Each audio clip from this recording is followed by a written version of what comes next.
Hello बच्चों, my name is Vipin Patel and welcome to my physics channel graph physics. Okay, आज हम standard 9 का physics का पोर्शन स्टार्ट करेंगे, जिसमें हम आज स्टडी करेंगे चैप्टर नंबर 8 मोशन। ठीक है। ओके, अब मोशन जो है वो हमारी लाइफ में कितना इम्पोर्टेंट है ये सब आप जानते हैं। ठीक है, इसलिए एक कहावत भी है, मोशन इज़ अ लाइफ, और गति ही जीवन है, ये हम बोलते हैं। ठीक है। ओके, तो इसका मीनिंग क्या है? अगर लाइफ में मोशन नहीं है तो उससे हमें कौन कौन सी प्रॉब्लम्स फेस करने पड़ते हैं। तो हम पहले ये भी जानते हैं कि हम जो ऑक्सीजन सांस में लेते हैं, ठीक है, ये जो ब्रीथ हम करते हैं, अगर हवा बहती नहीं, अगर मोशन नहीं करती तो हम उसको ऐसे सांस में कैसे ले सकते थे। ठीक है। ओके, तो फर्स्ट हमें पता है कि जीने के लिए एयर का मोशन होना ज़रूरी है, मोशन में होना ज़रूरी है।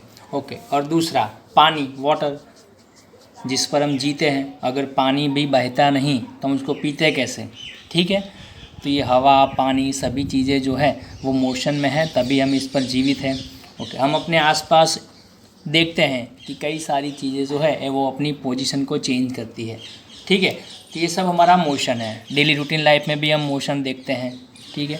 ओके, अब हम ये बोल सकते हैं कि अगर हम अपनी नज़र आसपास देखें तो हमें ऑब्जेक्ट जो होते हैं हमारे आसपास वो हमको किस कंडीशन में दिखाई देते हैं। तो हम क्या बोलते हैं, the object we can see that it can be in rest और it can be in motion. Means object दो ही कंडीशन में हमें देखने को मिलता है। एक वो रेस्ट पे होता है, मतलब जहाँ पर है वहीं पर खड़ी है। ठीक है, और दूसरा वो मोशन में हो सकता है। ठीक है। ओके, तो मोशन और रेस्ट की डेफिनेशन जो है हम कैसे निकालते हैं। तो हमको ये मालूम है कि अभी अगर मैं बोलूँ कि एक बाइक जो है वो ऐसे खड़ी है किसी जगह पे, ठीक है, तो रेस्ट पे है या मोशन में है, तो आप सभी एक साथ क्या बोलोगे कि सर वो रेस्ट पे है।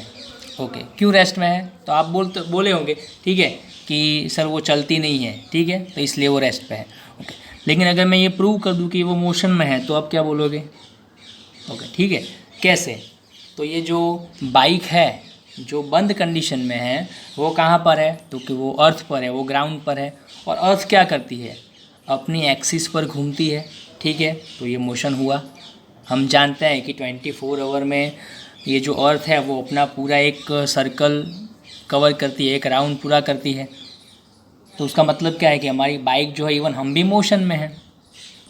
ठीक है, उसके बाद देखो, ये जो अर्थ है अपने एक्सिस पर तो घूमती है, लेकिन वो सन के चारों ओर घूमती है, तो उसका भी मोशन जोड़ लो, तो ये भी मोशन अंदर ऐड हो गया। ठीक है, उसके बाद ये जो हमारी गैलेक्सी है, ठीक है, वो भी किसी और गैलेक्सी के अराउंड में घूमती है, तो वो भी मोशन जोड़ लो।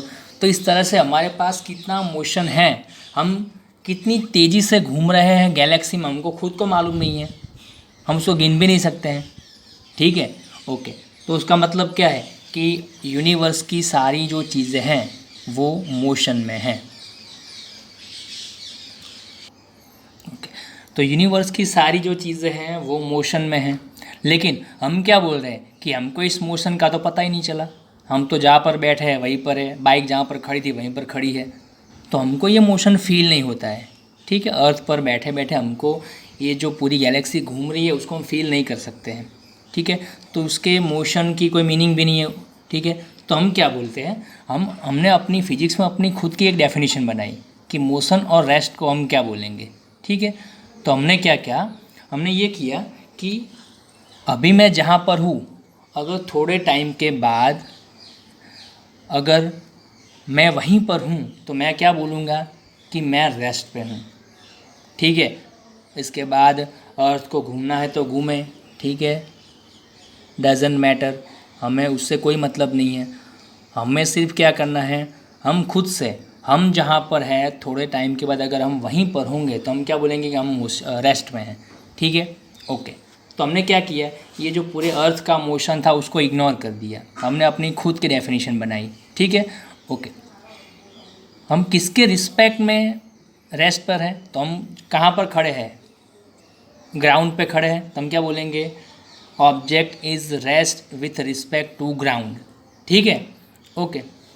उसके बाद देखो, अगर जहाँ पर हम खड़े हैं, ठीक है, अगर थोड़ी देर के बाद हमारी पोजीशन चेंज हो गई, हम चलने लगे और थोड़ी देर बाद हम कहीं और पहुँच गए, तो हम क्या बोलेंगे, वी आर इन मोशन। ठीक है, क्योंकि हमने अपनी पोजीशन को चेंज किया, किसके रिस्पेक्ट में, ग्राउंड के रिस्पेक्ट में। ठीक है, ग्राउंड पर हम जहाँ पर थे, थोड़ी देर के बाद हम कहीं और पर है ग्राउंड पर। ठीक है, तो हमने ये दो डेफिनेशन बना दी, मोशन और रेस्ट की, दोनों एक दूसरे के ऑपोजिट में है। ओके, तो ये देखो, मोशन किसको बोलेंगे, तो when object change its position with respect to time then we can say that it is in motion. ठीक है, as time pass if object change its position. ठीक है, एक जगह से दूसरी जगह जाता है तो हम क्या बोलेंगे कि ऑब्जेक्ट किस में है, मोशन में। रेस्ट किसको बोलेंगे, तो इसके ऑपोजिट है, when object does not change its position with respect to time then it is in rest. ठीक है, ओके। तो हमने मोशन और रेस्ट की डेफिनेशन जो है उसमें हमने इसमें किसको एंटर किया, टाइम को, टाइम। ठीक है ना, टाइम तो ऐसे पास होता ही है, अगर उस टाइम में हमने चेंज किया तो वो मोशन में है, अगर चेंज नहीं किया पोजीशन तो वो रेस्ट में है। ठीक है, अब देखो, ये जो मोशन है ना, ये पोजीशन को चेंज करने का ये जो कंसेप्ट है वो थोड़ा सा कॉम्प्लिकेटेड है। मतलब कि अगर एक चीज़ मोशन में है तो किसी दूसरी के लिए वो ऑब्जेक्ट मोशन में हो भी सकता है और नहीं भी हो सकता है। उसका मतलब क्या है कि मोशन, ऑब्जेक्ट मोशन में है या रेस्ट में है, वो डिपेंड करता है ऑब्जर्वर पर। देखने वाला जो है वो कहाँ पर है, उस पर डिपेंड करता है। मान लीजिए आप ऐसे, ठीक है, आप ऐसे बस में बैठे हैं और ये बस जो है वो आगे जा रही है। मान लीजिए आप घर से स्कूल जा रहे हैं बस में बैठकर। ठीक है, ओके। और एक बच्चा है जो ऐसे इस बस स्टैंड पे खड़ा है। ठीक है, तो ये जो है ना, हम क्या बोलेंगे, ये ऑब्जर्वर है। ये देखने वाला ही, ये ऑब्जर्वर है। ये क्या ऑब्जर्व करेगा कि आप कैसे हैं, तो आप कैसे हैं, आप मोशन में हैं, क्योंकि बस चल रही है, मतलब बस टाइम के रिस्पेक्ट में अपनी पोजीशन को चेंज कर रही है। ठीक है, तो ये जो खड़ा है बच्चा बस स्टैंड पर, उसको क्या दिखेगा कि आप मोशन में हो। ठीक है, अब देखो दूसरी बात, अब आपकी बगल वाली सीट पर एक बच्चा बैठा है, आपका फ्रेंड है। ठीक है, ऐसे ही आपके पीछे बैठा है। ओके, अब ये ऑब्जर्वर है। देखो, पहली बार हमने ऑब्जर्वर किसको लिया, ये जो बस स्टैंड पे खड़ा है स्टूडेंट, उसको लिया। दूसरी बार आपको कौन देख रहा है, कौन ऑब्जर्वर है, आपकी पीछे की सीट में बैठा हुआ एक स्टूडेंट है। ठीक है, अब देखो, तो ये ऑब्जर्वर भी बस में है, अब आप भी बस में हो।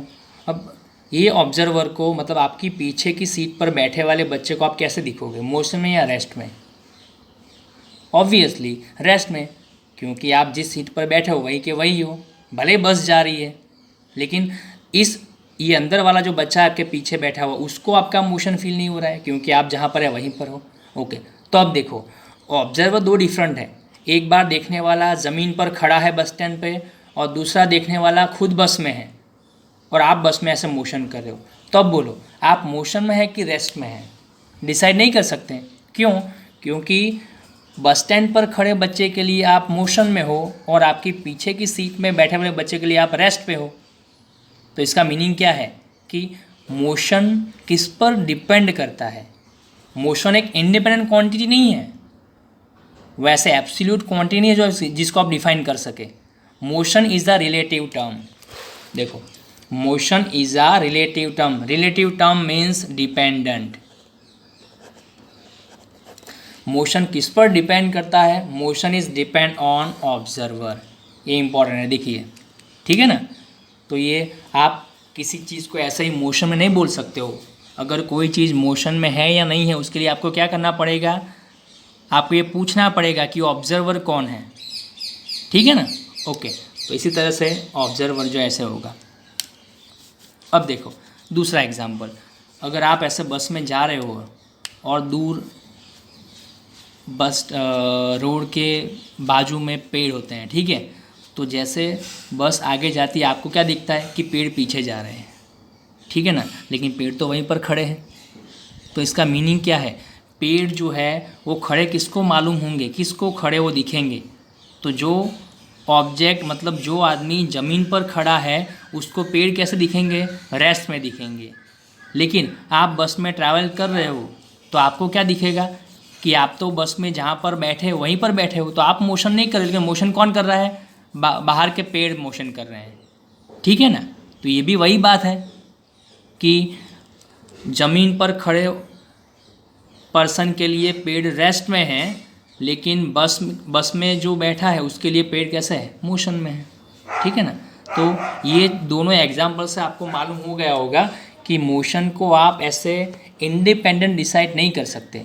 एक ऑब्जेक्ट जो मोशन में होता है एक्चुअली वो किसी और के लिए रेस्ट में भी हो सकता है, ठीक है ना। तो इसलिए motion is a relative term, ठीक है, ओके। इसलिए मैंने क्या लिखा है, an object may appear to be moving for one person and stationary for other person. मतलब कि एक ऑब्जेक्ट जो है वो किसी को मूविंग कंडीशन में भी दिख सकता है और किसी को स्टेशनरी कंडीशन में भी वो दिख सकता है, ठीक है ना, ओके। चलिए अब इस चैप्टर में हमको कितने मोशन के टाइप्स जो है वो पढ़ने हैं, ठीक है। अलग अलग टाइप्स के मोशन होता है। हमने ये बोला कि ऑब्जेक्ट अपनी पोजीशन को चेंज करता है, लेकिन किस तरह से वो चेंज करता है उसके भी अलग अलग टाइप्स होते हैं। तो इसको हम क्या बोलेंगे, टाइप्स ऑफ मोशन। तो हमने ये पढ़ना है motion in a straight line. Straight line motion का मीनिंग क्या है, सीधा चलना। जैसे रोड पे हम चलते हैं, ठीक है, तो वो क्या बोलेंगे हम इसको, motion in a straight line. भले ही रोड ऐसे मुड़ती है, ठीक है, वो टर्न लेती है, हम भी ऐसे चलते चलते मुड़ जाते हैं, लेकिन वो मोशन होगा कैसा, स्ट्रेट लाइन में ही होगा, ठीक है। दूसरा होता है सर्कुलर मोशन, आपने ये पढ़ा होगा, ठीक है। ऐसे मेले में आप जाते हो, ठीक है, ये जो चकडोल होती है वो ऐसे गोल गोल घूमती है, तो आप कहीं आगे नहीं जाते हो, वहीं के वही सर्कल में मोशन करते हो, तो उसको हम बोलते हैं सर्कुलर मोशन। दूसरा, अगर आप एक स्टोन लो और उसको ऐसे रस्सी से बांध दो और उसको ऐसे गोल घुमाओ, तो स्टोन क्या करेगा, सर्कुलर मोशन करेगा। तो कई सारे ऐसे मोशन हैं। घड़ी का जो कांटा होता है वो भी सर्कुलर मोशन करता है, ठीक है। अर्थ जो है वो सन के अराउंड में घूमती है, वो भी सर्कुलर मोशन है। तो ऐसे कई सारे एग्जाम्पल्स हैं जो आप देख सकते हो कि उसमें कौन सा होता है, सर्कुलर मोशन होता है। तीसरा, वाइब्रेटरी मोशन। वाइब्रेशन में क्या होता है, कोई ऑब्जेक्ट होता है ना, वो तेज़ी से आगे पीछे ऐसे मूव करता है, पहले आगे जाएगा उसके बाद पीछे जाएगा बड़ी तेज़ी से, ठीक है ना, ओके। चौथा मोशन है ऑसिलेटरी मोशन। उसमें भी ऐसा ही होता है कि ऑब्जेक्ट जो है वो एक फिक्स पोजीशन से आगे और पीछे मूव करता है, लेकिन वो धीरे से जाता है।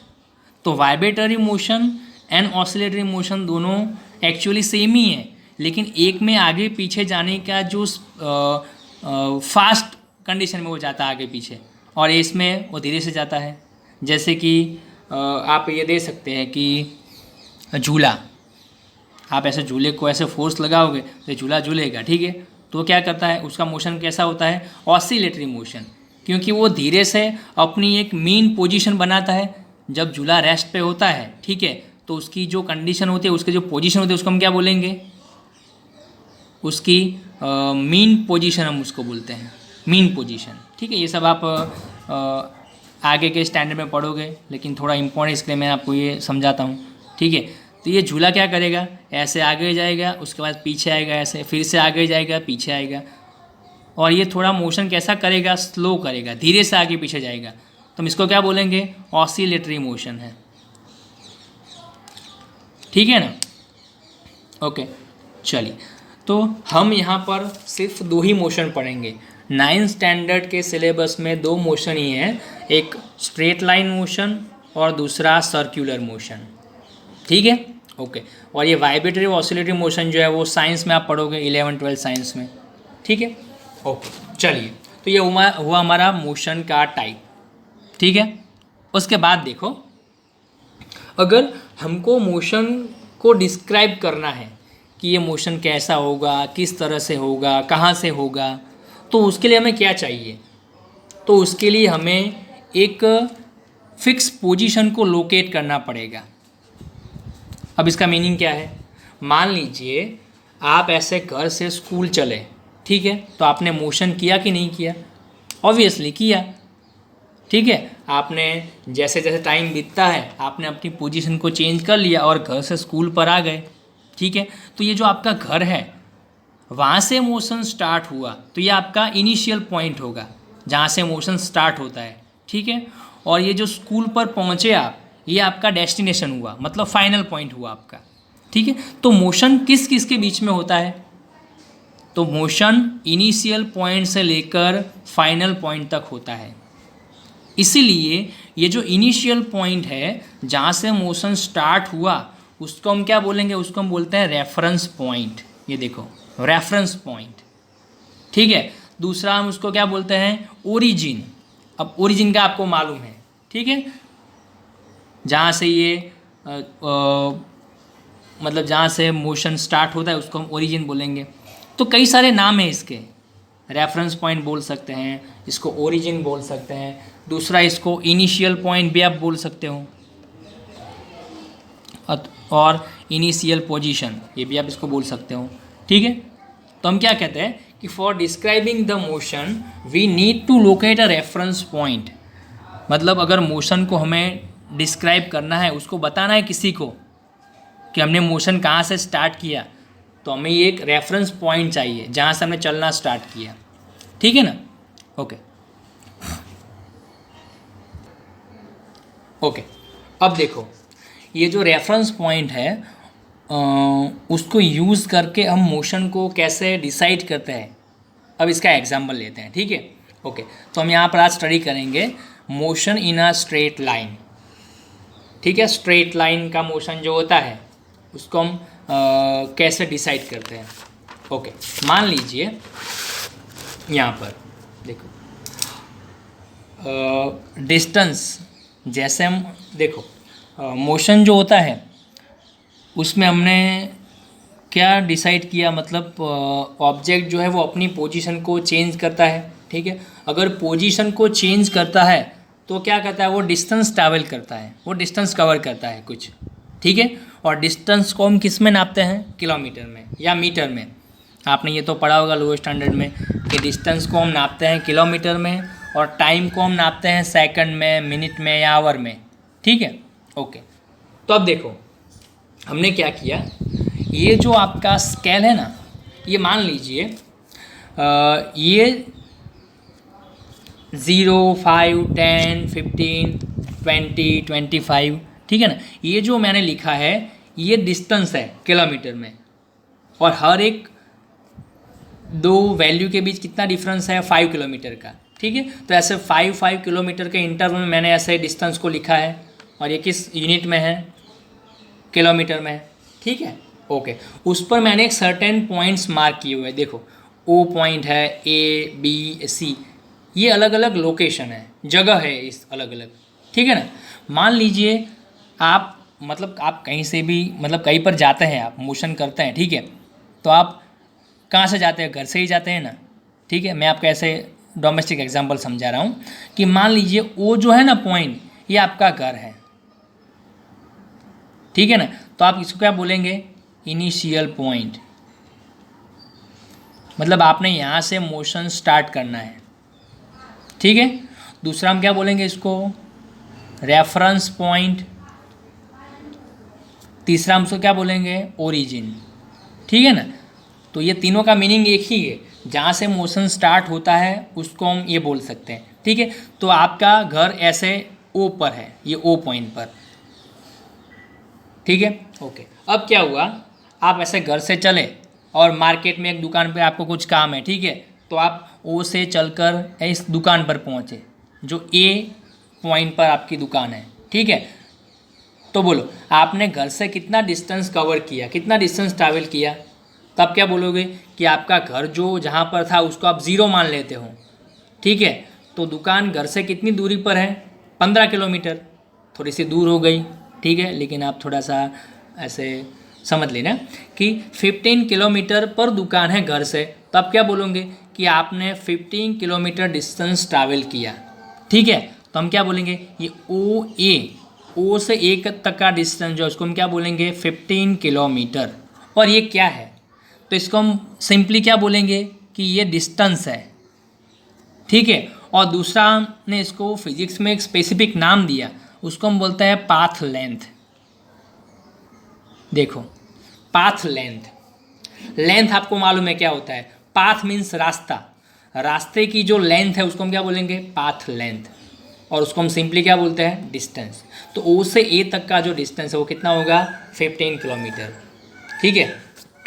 ओके, अब देखो आप ए पर पहुंच गए, आपने चीज़ें जो लेनी थी वो ले ली, उसके बाद सर्टन आपके फ्रेंड का फ़ोन आ गया कि भाई मुझसे मिलने आ, मैं यहाँ पर हूँ, ठीक है। तो आपने क्या किया, ऐसे दुकान से सीधे अपने दोस्त के वहाँ पर चले गए घर जाने की बजाय, ठीक है। तो आप क्या हुआ, ए से बी तक चले और अपने फ्रेंड के पास पहुँच गए, ठीक है। ओके, अब क्या बोलेंगे कि अगर मैं घर से ये फ्रेंड तक का डिस्टेंस अगर मैं नापूं तो ये कितना होगा, घर से ये कितनी दूरी पर है पॉइंट, मतलब ओ से बी तक का डिस्टेंस कितना है, तो घर तो ज़ीरो पर ही है, तो हम क्या बोलेंगे जहाँ पर हम लास्ट में गए वहाँ की जो वैल्यू है वही क्या होगा, दोनों के बीच का डिस्टेंस होगा। तो हम क्या बोलेंगे कि घर से अभी आप कितनी दूरी पर है, अपने फ्रेंड से मिलने को आए तो 35 किलोमीटर, तो हम क्या बोलेंगे ओ से बी तक का डिस्टेंस जो है वो 35 किलोमीटर पर है। लेकिन अगर आपको कोई पूछे कि आप दुकान से कितनी दूरी पर है अभी, तो दुकान से दूरी आपकी कितनी होगी, ए से बी तक का डिस्टेंस होगा, ये कितना है। तो अगर मान लीजिए अब मैं दुकान को ओरिजिन मान लूँ, अगर मैं दुकान को स्टार्टिंग पॉइंट मान लूँ तो वहाँ से आप कितनी दूरी पर है, तो ये 15 पर है, ठीक है। अगर मुझे इसको ओरिजिन मानना है तो मुझे इसको क्या काउंट करना पड़ेगा, ज़ीरो काउंट करना पड़ेगा। और सभी दो पॉइंट के बीच कितना डिस्टेंस है 5 किलोमीटर है, तो मैं क्या करूँगा इस ए पॉइंट को क्या मान लूँगा ज़ीरो, ठीक है। तो ये ए से बी तक का डिस्टेंस कितना है, तो ये देखो 5, 10, 15 एंड 20, तो मैं क्या बोलूँगा ए से बी तक का डिस्टेंस कितना है 20 किलोमीटर। ओके, दूसरी मेथड कौन सी है, आप इसको इसमें से माइनस कर सकते हो, 35 पर बी है और 15 पर ए है, तो आप क्या करोगे ए से बी तक का डिस्टेंस कितना होगा, तो ये 35 में से आप 15 को माइनस कर दोगे, क्यों कितना आएगा 20 आएगा। तो इस तरह से आप निकाल सकते हो, ठीक है। ये तो बेसिक मैथमेटिक्स है, आप देख सकते हो दोनों पॉइंट के बीच कितना दूरी है, ठीक है।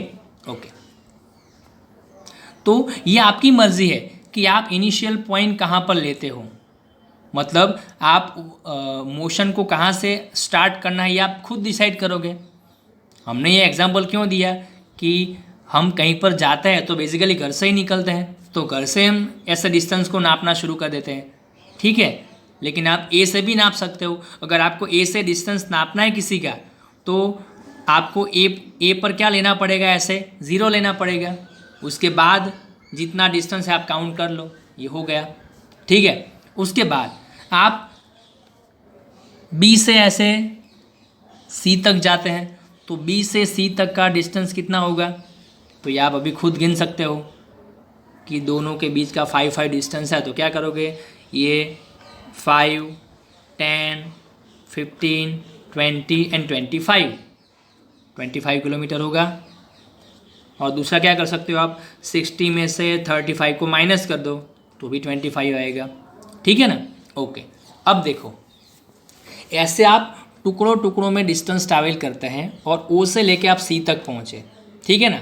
अब आपको किसी ने बोला फ़ोन करके घर से, ऐसे यहाँ पर ओ पर घर में आपके पापा है, ठीक है, उसने फ़ोन करके बोला अभी तुम कहाँ हो, तो आप क्या बोलोगे कि मैं ऐसे यहाँ पर हूँ, सी पर हो आप, ओके।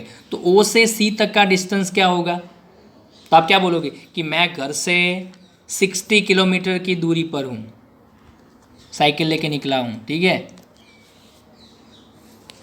पाटन से महसाना पहुँच गए हूँ अभी मैं, ऐसा आप बोलोगे, ठीक है, ओके। तो आपके पापा ने यहाँ से फ़ोन किया, तो आप यहाँ पर सी पर हो, तो आप डिस्टेंस कहाँ से बताओगे? सी से ओ तक का डिस्टेंस बताओगे, ठीक है। तो ये टोटल कितना हो गया? 60 हो गया, ठीक है ना, ओके। तो ऐसे हम डिस्टेंस को काउंट कर सकते हैं, ओके। अब देखो, अब क्या हुआ, आपके पापा ने ऐसे घर से आपको घर पर बुला लिया कि तुम घर पर आ जाओ, कुछ काम है। तो आप क्या करोगे? सी से वापस चलना स्टार्ट करोगे, ठीक है ना, ओके। तो आप ऐसे सी से चले और वापस, अब देखो आप ऐसे ओ से ए बी या सी पर आए थे, तो वापस भी आप उसी रास्ते पर से जा रहे हो, ठीक है। तो आपने क्या किया, ऐसे सी से वापस घूमकर बी पर पहुंच गए, ठीक है, ओके। चलो बी से, ओके। तो अब आपने कितना डिस्टेंस ट्रैवल किया वापस? तो देखो सी से बी का डिस्टेंस कितना है, ऐसे यहाँ से यहाँ तक का, तो वापस ये 25 होगा, तो ये 25 किलोमीटर है, ठीक है, ओके। तो अब इतना समझने के बाद आपको मैं ऐसा क्वेश्चन बोल रहा हूँ कि ओ से आप निकले थे, ए पर गए, वहाँ से बी पर गए, वहाँ से सी पर गए, वापस बी पर आ गए आप, ठीक है ना, ओके। तो आपने टोटल कितना डिस्टेंस ट्रैवल किया? आपकी पाथ लेंथ जो है वो कितनी हो गई? तो ओ से सी तक का तो आपको मालूम है 60 है, उसके बाद सी से वापस बी पर गए तो वो कितना होगा? 25। तो टोटल आपका डिस्टेंस कितना हुआ? तो आपका डिस्टेंस हुआ 60 किलोमीटर प्लस 25 किलोमीटर, ये कितना हुआ? 5 और ये हो गया 8, 85 किलोमीटर आपने डिस्टेंस ट्रैवल किया, ठीक है ना, ओके। और आपका रास्ता कौन सा था? देखो ओ से लेके ए से लेके बी से लेके सी और सी से लेके वापस बी, देखो ये आपका ट्रैवल करने का रास्ता है, ठीक है ना। फिजिक्स में आप फ्यूचर में साइंस में आओगे तो यही लैंग्वेज आपको यूज़ करनी है कि आपने किस रास्ते से ट्रैवल किया है, तो उसको आप डिनोट कैसे करोगे? तो ऐसे डैश डैश करके, जहाँ से स्टार्ट किया उस पॉइंट डैश, उसके बाद कहाँ पर गए डैश, उसके बाद कहाँ पर गए, ऐसे आपको रास्ते को डिनोट करना है, ठीक है ना। तो इस रास्ते पर आपने टोटल कितना डिस्टेंस ट्रैवल किया? 85 किलोमीटर, ठीक है ना, ओके। उसके बाद ऐसे वापस बी से ए पर गए, ए से ओ पर गए। तो आपको किसी ने पूछा, आपके पापा ने ही आपको पूछा कि तुम कितना घूम कर आए, तो आप क्या बोलोगे कि पापा मैं घर से 60 किलोमीटर गया और वापस 60 किलोमीटर आ गया। तो तुमने कितना डिस्टेंस ट्रैवल किया, आपकी पाथ लेंथ कितनी हुई? तो 60 जाने का और 60 आने का टोटल कितना हुआ? 120 किलोमीटर, ये आपकी पाथ लेंथ हो गई, ठीक है ना, ओके। क्या आपने इसमें डायरेक्शन को इम्पोर्टेंस दिया? नहीं। देखो आधा रास्ता आप कहाँ पर जा रहे थे? इस तरह राइट साइड में ऐसे आगे जा रहे थे, और जब वापस आना था तो आप ऐसा लेफ़्ट साइड में मोशन करके वापस आ गए, ठीक है ना। मतलब कि आप यहाँ से चलना स्टार्ट किया और ऐसे गए और वापस ऐसे आ गए। तो आपने पाथ लेंथ पे डायरेक्शन को इम्पोर्टेंस नहीं दिया है आपने सिर्फ क्या किया, डिस्टेंस को निकालने के लिए जाने का डिस्टेंस और आने का डिस्टेंस, मतलब इस डायरेक्शन का डिस्टेंस प्लस इस डायरेक्शन का डिस्टेंस, दोनों को आपने ऐड कर दिया, ठीक है ना। इसका मतलब क्या है, डिस्टेंस और पाथ लेंथ किसी भी डायरेक्शन में हो कोई फ़र्क नहीं पड़ता है, ठीक है ना। तो हम क्या बोलेंगे, डिस्टेंस में हमको सिर्फ क्या करना है, हमने जितना ट्रैवल किया चाहे किसी भी डायरेक्शन में, हमको सिर्फ उसको ऐड करना है, ठीक है ना। हम जहाँ पर गए वहाँ से सिर्फ उसको ऐड करना है, ओके। तो ये हो गया हमारा पाथ लेंथ, ठीक है। ऐसी दूसरी क्वांटिटी है डिस्प्लेसमेंट, ठीक है।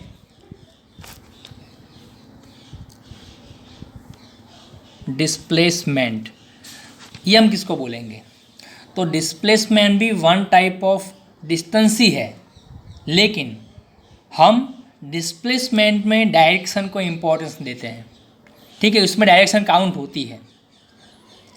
डिस्प्लेसमेंट का मीनिंग ये है कि आपने एक पोजीशन से मोशन स्टार्ट किया, आप कहीं पर भी गए, ऐसे घूमे फिरे किसी भी डायरेक्शन में गए और लास्ट में जहाँ पर आ गए उससे आपके इनिशियल पॉइंट का डिस्टेंस नापा जाएगा। इसका मीनिंग क्या है? मान लीजिए हमने ऐसे, इसमें मैं एग्जांपल आपको एक्सप्लेन करता हूँ, ठीक है? ओके, मान लीजिए आपने ऐसे घर से स्टार्ट किया मोशन, ऐसे चले आप, ओ से चलकर ए पर गए, ए से चलकर बी पर गए, बी से चलकर सी पर गए और सी से बी पर गए। आप घर नहीं गए, मान लो ऐसे ऐसे बी पर आप अटक गए, ठीक है ना?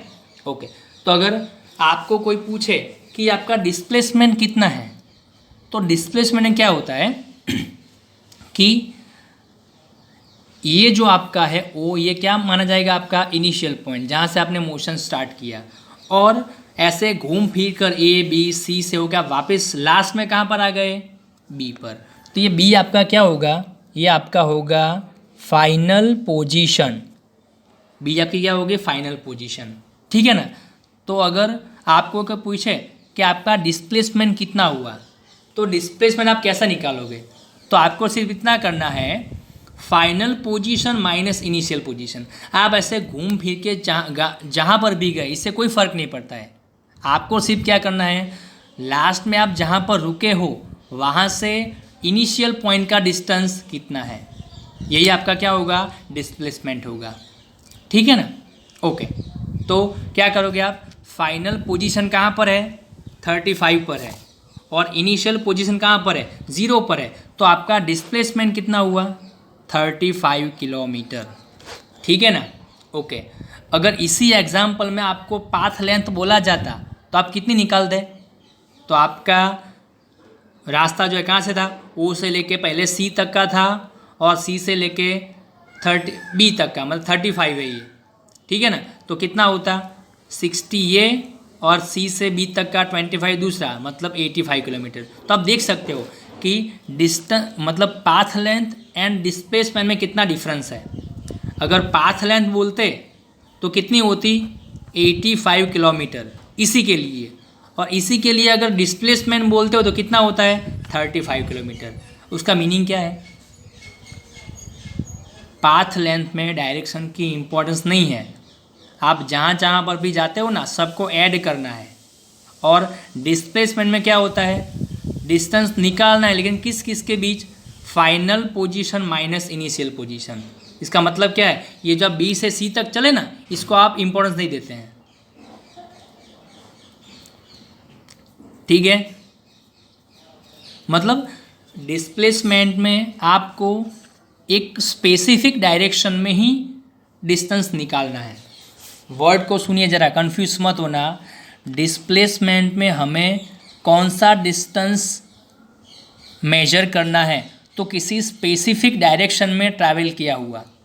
तो आप देखो, ओ से ए बी सी और वापस बी पर आ गए, तो इसमें आपकी अगर इनिशियल और फाइनल पोजीशन को आप देखें तो आपकी स्पेसिफिक डायरेक्शन कौन सी है जाने की? ऐसे राइट साइड में है ओ से बी तक का, ठीक है ना? तो आप इसको निकाल सकते हो। चलिए, तो इसलिए हमने एक डेफिनेशन बनाई डिस्प्लेसमेंट की। क्या है? The shortest distance between initial and final position is called displacement. फिर से, the shortest distance between initial and final position of the object is called displacement, ठीक है ना? दो पॉइंट के बीच का शॉर्टेस्ट डिस्टेंस जो होता है ना, उसको हम क्या बोलते हैं? डिस्प्लेसमेंट बोलते हैं। और दूसरा हम इसको ये भी बोल सकते हैं, the distance travel in specific direction is called displacement. फिर से क्या बोला मैंने? The distance travel in specific direction, किसी एक फिक्स डायरेक्शन में आपने जो डिस्टेंस ट्रैवल किया उसको हम क्या बोलते हैं? डिस्प्लेसमेंट बोलते हैं, ठीक है ना? ओके, तो आपको ये वैल्यू से मालूम हो गया होगा कि पाथ लेंथ एंड डिस्प्लेसमेंट दोनों में से किसकी वैल्यू ज़्यादा होती है और किसी की वैल्यू कम होती है। तो हम क्या बोलेंगे? Path length always greater than displacement, क्योंकि पाथ लेंथ जो होता है ना, उसमें हमें जो भी डिस्टेंस हमने कवर किया सबको ऐड करना है, लेकिन डिस्प्लेसमेंट में हमें किसको ऐड करना है, सिर्फ मतलब किसको काउंट करना है, फाइनल पोजीशन और इनिशियल पोजीशन के बीच का डिस्टेंस हमको लेना है, ठीक है ना। तो हम क्या बोलेंगे कि दोनों में से किसकी वैल्यू ज़्यादा बड़ी होती है, पाथ लेंथ की। क्या दोनों इक्वल हो सकती है? हाँ, हो सकती है, path length and displacement equal हो सकता है। मान लीजिए मैंने पूछा कि आप ओ से चलना स्टार्ट किया और ऐसे सी पर आ गए, तो आपकी पाथ लेंथ कितनी हुई, 60 किलोमीटर हो गई। ओके, अब आपको बोलते हैं कि आपका डिस्प्लेसमेंट कितना हुआ, तो उसमें आप क्या करोगे, final position minus initial position करोगे, दोनों के बीच का डिस्टेंस निकालोगे। तो फाइनल पोजीशन क्या है आपकी, सी पर है जो 60 पर है, और इनिशियल पोजीशन कहाँ पर है आपकी, ओ पर है, वो 0 पर है। तो आपका डिस्प्लेसमेंट कितना हुआ, 60। तो अगर रास्ता ऐसे सीधा है, ठीक है, तो उसका मतलब क्या है कि पाथ लेंथ एंड डिस्प्लेसमेंट दोनों इक्वल हो सकते हैं। लेकिन अगर आप वापस सी से बी तक आ गए, फिर क्या होगा, पाथ लेंथ बढ़ जाएगी और डिस्प्लेसमेंट कम हो, ठीक है। ओके, तो इस तरह से दोनों के बीच हम ऐसा बोल सकते हैं। चलिए, तो हमने यहाँ पर क्या स्टडी किया, तो देखो ये वाला पाथ लेंथ एंड डिस्प्लेसमेंट का जो डिफरेंस है, ये आपको पूछ सकते हैं एग्ज़ाम में, ठीक है।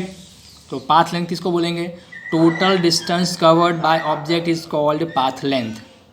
डिस्प्लेसमेंट किसको बोलेंगे, shortest distance between initial and final position of the object is called displacement, ठीक है। उसके बाद पाथ लेंथ में क्या होता है, it can be in any direction, किसी भी डायरेक्शन में हो, हमको कोई फ़र्क नहीं पड़ता है, ठीक है। ओके, डिस्प्लेसमेंट क्या होता है, it must be in specific direction, एक फिक्स डायरेक्शन में ये डिस्प्लेसमेंट होना चाहिए, ठीक है। दूसरा, पाथ लेंथ में क्या बोलते हैं, it is a scalar quantity, scalar और वेक्टर, और डिस्प्लेसमेंट कौन सी क्वांटिटी है, वेक्टर क्वांटिटी, ठीक है। ये आप आगे पढ़ोगे, स्केलर और वेक्टर शायद 10th में आप पढ़ोगे, ठीक है। लेकिन यहाँ पर थोड़ा सा इम्पोर्टेंट है, तो मैं बता देता हूँ कि स्केलर क्वांटिटी हम इसको बोलेंगे तो जिसमें मैग्नीट्यूड प्लस चाहिए, जिस क्वांटिटी को डिसाइड करने के लिए सिर्फ मैग्नीट्यूड चाहिए, उसको हम क्या बोलेंगे, स्केलर क्वांटिटी।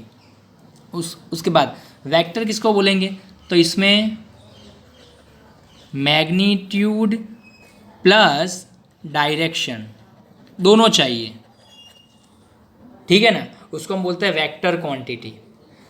मैग्नीट्यूड सिर्फ चाहिए उसको स्केलर, उसका मीनिंग क्या है, पाथ लेंथ। देखो पाथ लेंथ में हमने क्या बोला था, ओ से ए बी सी और वापस बी पर आए, तो ओ से सी तक की डायरेक्शन देखो कौन सी है, राइट साइड में है, और सी से बी तक की डायरेक्शन किस डायरेक्शन में है, लेफ्ट साइड में है। लेकिन हमने क्या किया था, पाथ लेंथ को निकालने के लिए सबको ऐड कर दिया था, हमने डायरेक्शन को इंपॉर्टेंस नहीं दिया, हमने किसको सिर्फ ऐड किया, वैल्यू को, उसकी मैग्नीट्यूड को, ठीक है ना। तो पाथ लेंथ जो होती है वो कौन सी क्वांटिटी होती है, स्केलर क्वांटिटी। उसके बाद वेक्टर में क्या हुआ, मैग्नीट्यूड भी चाहिए और डायरेक्शन भी चाहिए, ठीक है ना। ओके, तो ये देखो यहाँ पर ओ से ए बी सी और वापस बी पर आए, तो अगर आपको डिस्प्लेसमेंट पूछना था तो आपने सिर्फ किस पॉइंट को मतलब इम्पोर्टेंस दिया, फाइनल एंड इनिशियल को, ठीक है। तो आपका डिस्प्लेसमेंट किस डायरेक्शन में है, ऐसे देखो राइट साइड में है, ओ से बी ये राइट साइड में, और तो ये हो गई आपकी डायरेक्शन। और मैग्नीट्यूड कितना हुआ, तो 0 से लेके 35, तो 35 किलोमीटर आपका हो गया मैग्नीट्यूड। और डायरेक्शन बोले तो कौन सी डायरेक्शन होगी, left side, sorry right side, O से बी तक राइट साइड, ठीक है ना। तो इसलिए डिस्प्लेसमेंट में आपको दो चीज़ें बतानी पड़ती है कि मैग्नीट्यूड कितना है डिस्प्लेसमेंट का और किस डायरेक्शन में है, ठीक है ना। ओके, तो इसलिए हम इसको बोलते हैं scalar and vector quantity. Okay, path length it is always positive, ये ऑलवेज पॉजिटिव होता है, and displacement it can B positive, negative और ज़ीरो। अब देखो ये कैसे पॉसिबल है, ज़ीरो कैसे हो सकता है डिस्प्लेसमेंट। तो आपने ऐसे घर से चलना स्टार्ट किया, ए बी सी, और वापस सी बी ए और ओ, वापस घर पर आ गए। तो उसका मीनिंग क्या है, आपका इनिशियल पॉइंट कौन सा था, ओ, और वापस चल फिर कर घर आ गए, तो आपका फाइनल पॉइंट भी कौन सा होगा, ओ। तो आपने कितना डिस्प्लेसमेंट किया, तो आप क्या करोगे, फाइनल, देखो डिस्प्लेसमेंट निकालने का फॉर्मूला क्या है, displacement is equal to final position minus initial position. तो क्या करोगे आप, जो आपकी फाइनल पोजीशन थी वही इनिशियल है, तो दोनों ज़ीरो पर ही है, तो आपका डिस्प्लेसमेंट कितना हो गया, ज़ीरो हो गया, ठीक है ना।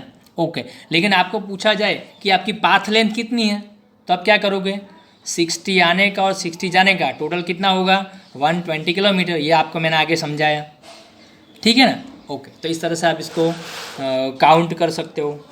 ओके, नेगेटिव कैसे होता है, डिस्प्लेसमेंट नेगेटिव कैसे हो सकता है, इसका एग्जांपल देखो।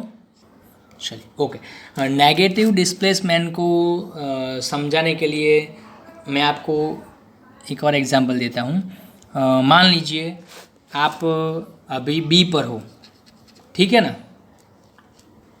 ओके, बी से आप ऐसे सी पर गए,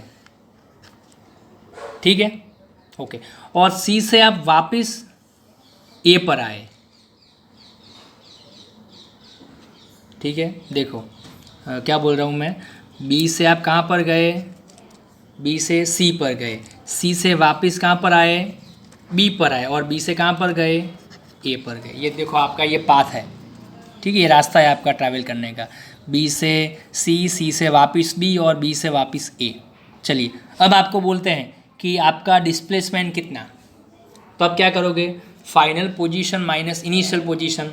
तो आपको मालूम है कि बी आपकी कौन सी पोजीशन है, इनिशियल, और लास्ट में ए कौन सी है, फाइनल। तो आप क्या करोगे, ए की वैल्यू कितनी है, मतलब फाइनल माइनस इनिशियल करोगे आप, ठीक है ना। ओके, तो फाइनल कितनी है, तो ए पॉइंट की वैल्यू कितनी है यहाँ पर नीचे, 15, माइनस इनिशियल बी की कितनी है, 35, तो 35, तो ये कितना हो गया, -20 हो गया, ठीक है ना। तो ये भी हो सकता है, डिस्प्लेसमेंट नेगेटिव भी हो सकता है,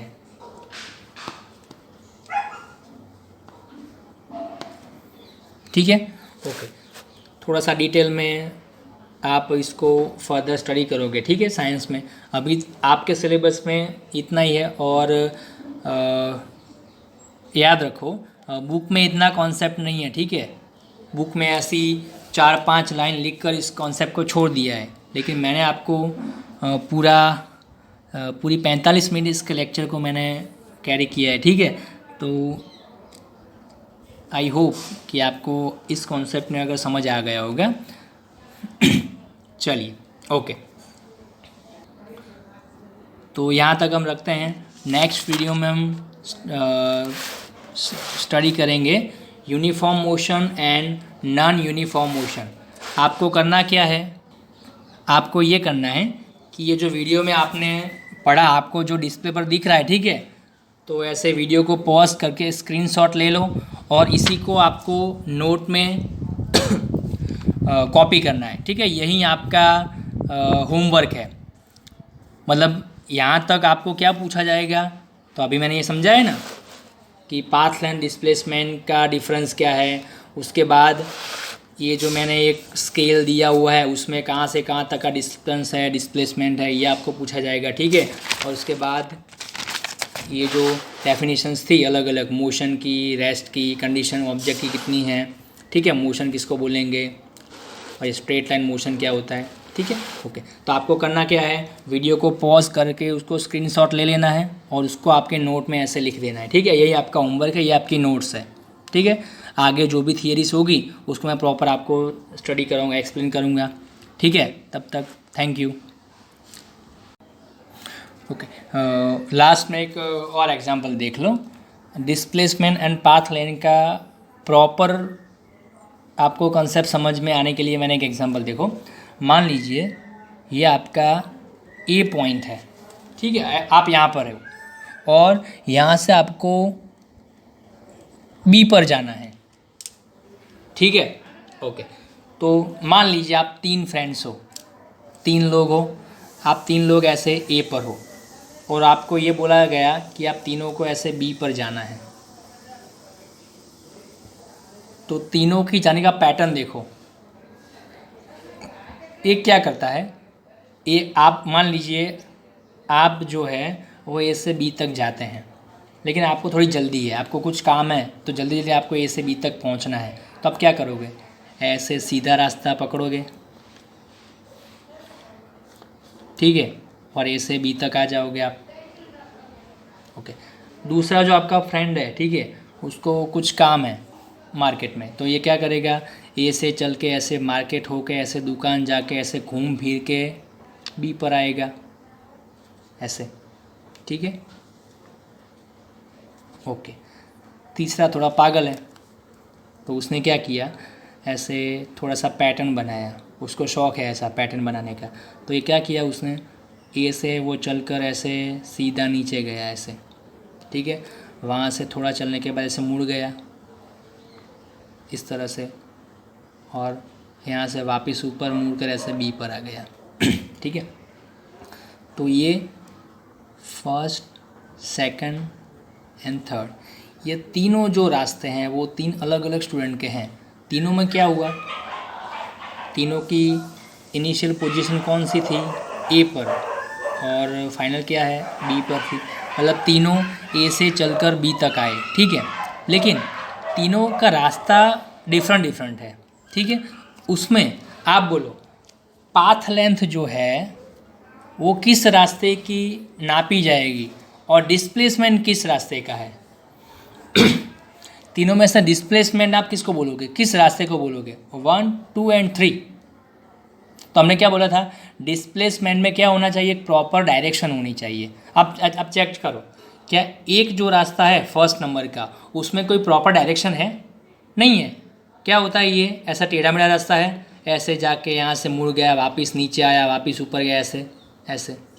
तो इसमें कोई प्रॉपर डायरेक्शन नहीं है, आप ऐसे रैंडमली ऐसे घूम फिर कर बी पर पहुँचते हो। ठीक है ना, तो इसमें कोई प्रॉपर डायरेक्शन नहीं है, तो हम क्या बोलेंगे कि इस रास्ता जो है ये डिस्प्लेसमेंट नहीं दिखाता है। 3 में देखो क्या होता है, ऐसे आप नीचे गए सीधा, फिर वापस ऐसे राइट साइड में गए, फिर ऐसे ऊपर गए, इसमें भी प्रॉपर डायरेक्शन नहीं है, इसमें भी आपने 3 बार डायरेक्शन को चेंज किया। लेकिन ए से बी तक की प्रॉपर एक स्पेसिफिक डेफिनिट डायरेक्शन कौन सी है, ये दूसरे रास्ते की देखो, ए से सीधा बी तक। इसमें क्या रास्ते में किसी भी जगह डायरेक्शन चेंज हुई नहीं हुई, एक ही रास्ता ऐसे पकड़ के रखा है। और ये क्या बोला जाएगा, 2 पॉइंट के बीच का शॉर्टेस्ट डिस्टेंस। शॉर्टेस्ट, इसका मीनिंग क्या है, अगर 2 पॉइंट के बीच सबसे कम रास्ता आपको निकालना है तो रास्ता कैसा होगा, ऐसे सीधा होगा।